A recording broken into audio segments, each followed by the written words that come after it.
देखे भैया, एक प्रेमी और प्रेमिका के प्रेम कहानी कैसा रहे कि प्रेमी और प्रेमिका के मिले खातिर बुला के और जान से मार देले बा और अपने दूरे पर लाश चला होता। ये वीडियो को देख के सब कोई के रूह कांप उठाता। आई सुनी जा बंशीधर चौधरी की आवाज।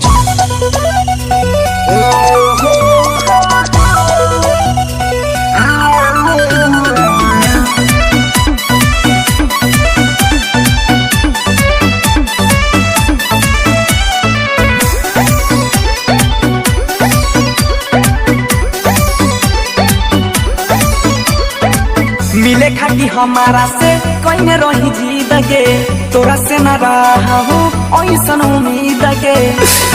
जो बेवफा तू ठीक है। मिले खाती हमारा से कोई न रही जीत के, तोरा से न रहा हूँ ऐसन उम्मीद के। फोन करके हमारा बोलने गे, अपना बाबू से पीटा बहिने गे, आजुआरे पैरथी जलइने गे। अब भई बस जान मारा बहिने गे, आजुआरे प हमारा जलइने गे।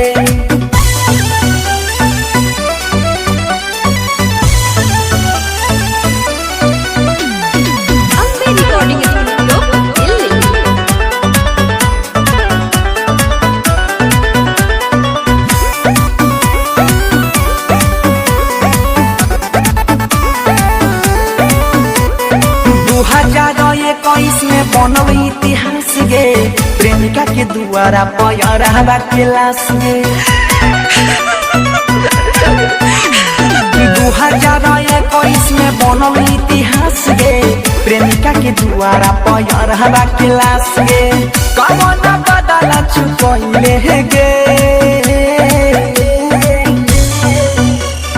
अपना बाबू से मरा बहिने गे, आजुआरे पैरथी गे। भईबा से जान मारा बहिने गे, आजुआरे प हमारा जलइने गे।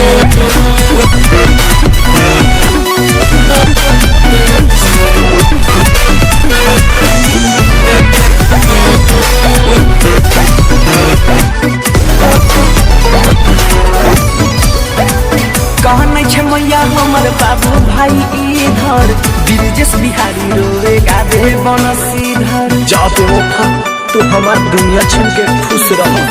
कहने छे मैया हमर बाबू भाई इधर, ब्रिजेश बिहारी रोए गावे बनसीधर। अपने हाथ दफनइले गे,